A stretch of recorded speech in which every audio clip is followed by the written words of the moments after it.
Errors from library functions have traditionally been stored in a global int called errno, and that has worked relatively fine for single-threaded programs. But to use a global variable in multi-threaded codes, it would have to be protected by a lock, and the source code would be changed. I mean, it would have to be changed.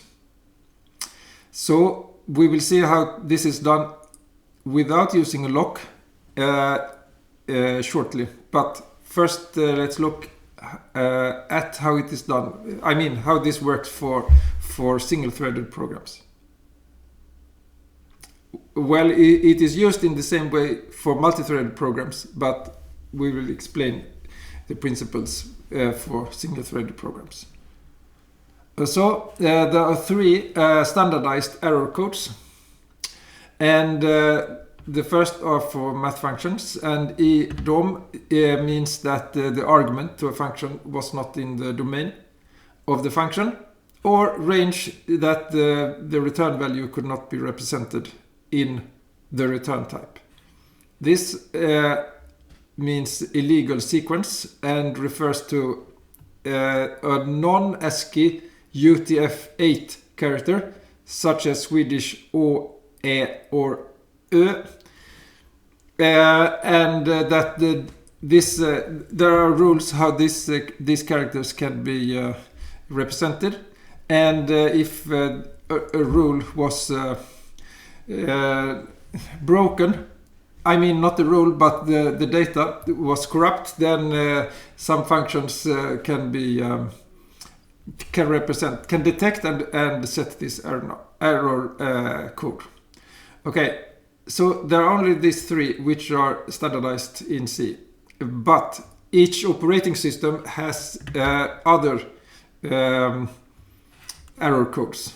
Okay, so for instance, no entry means that there is no file that we try to open, or permission means permission denied if we try to do something that we are not allowed to.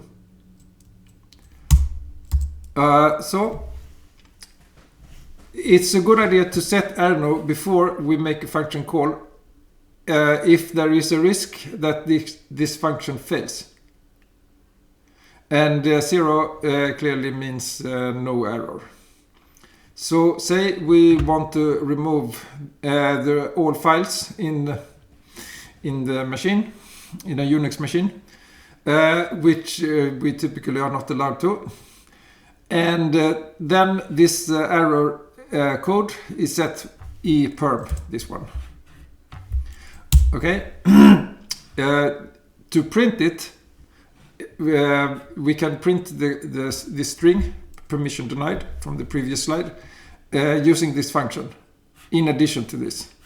So what happens here is that this will be printed and then colon and permission denied. It's actually implementation defined exactly what is printed, but that is very common.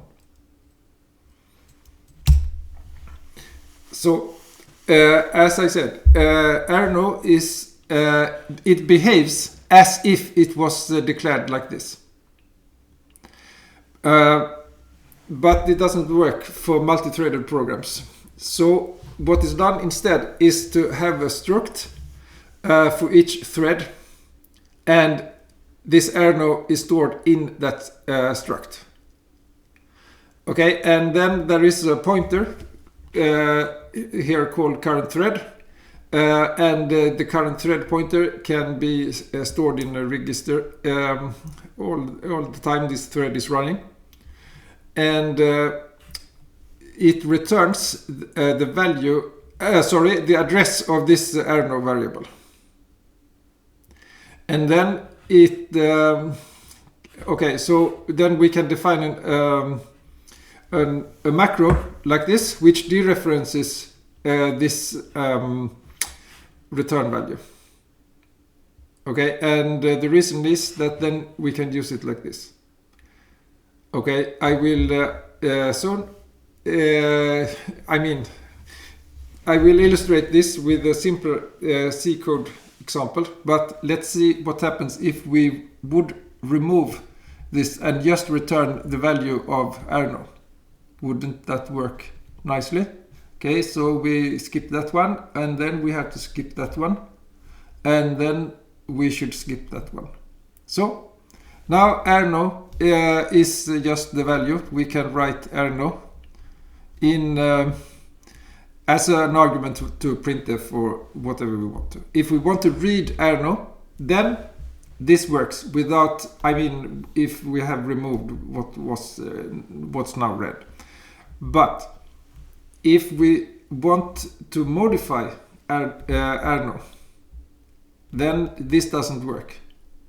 And the reason is that we cannot modify the value that was returned by a function, because the return value is as an assignment, and we cannot modify the source of this assignment.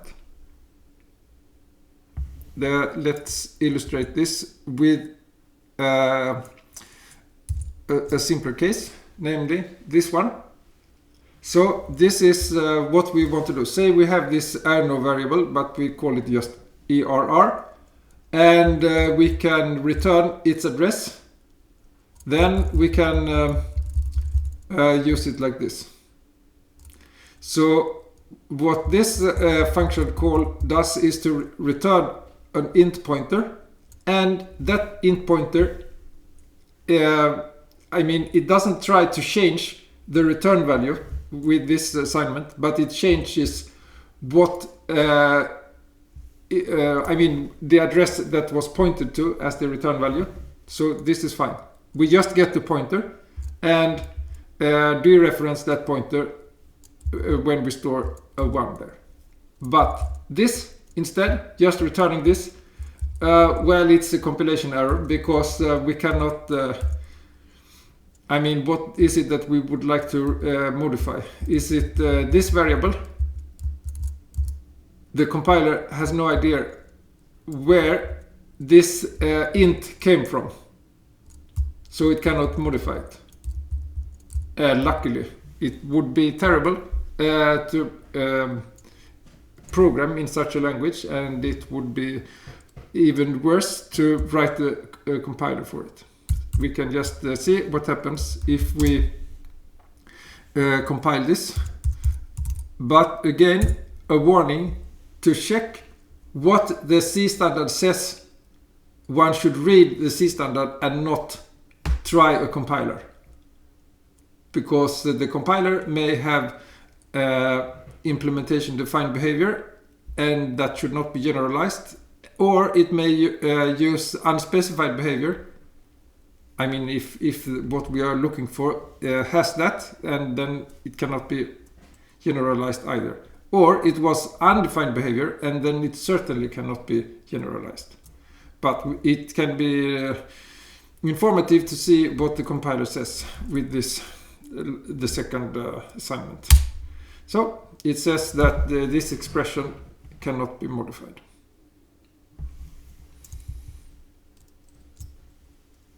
So we had better remove this.